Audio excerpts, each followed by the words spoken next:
aujourd'hui avec vous pour un gruyot maison. 15 minutes à la poêle, feu entre doux et moyen.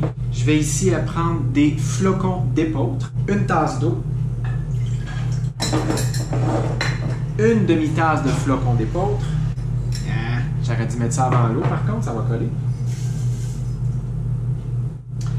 Ici, on pourrait mettre le lait qui nous convient. Je vais faire aujourd'hui une version végétale. Je pourrais mettre par exemple du lait d'amande, du lait de soya, du lait d'avoine, du lait de riz. Bref, prenez ce qui vous convient selon vos besoins.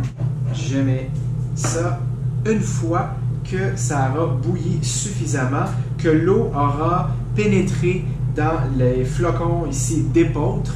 Et donc, au moment où il ne restera presque plus d'eau, c'est-à-dire environ entre 12 à 15 minutes.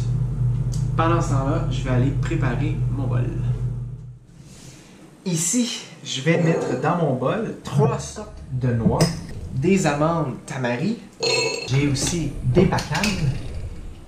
Oups, tu peux exagérer. Des cachous.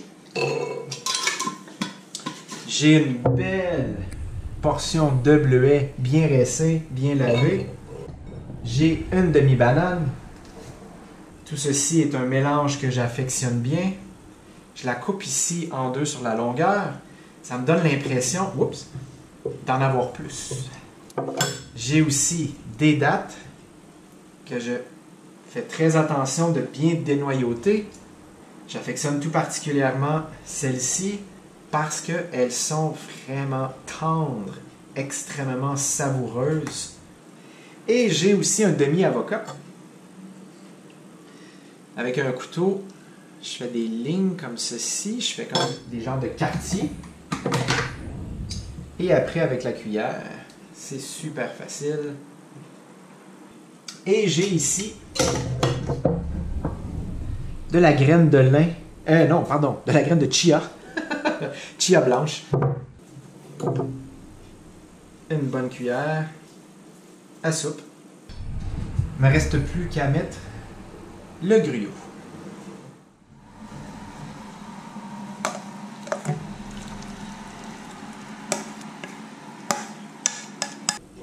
Je pourrais à ce moment-là faire cuire un peu plus longtemps, avoir plus ou moins de liquide. C'est vraiment des expérimentations personnelles, des essais, trouver ce qui nous convient, ce que l'on préfère. Et il ne reste plus qu'à déguster. Bon appétit!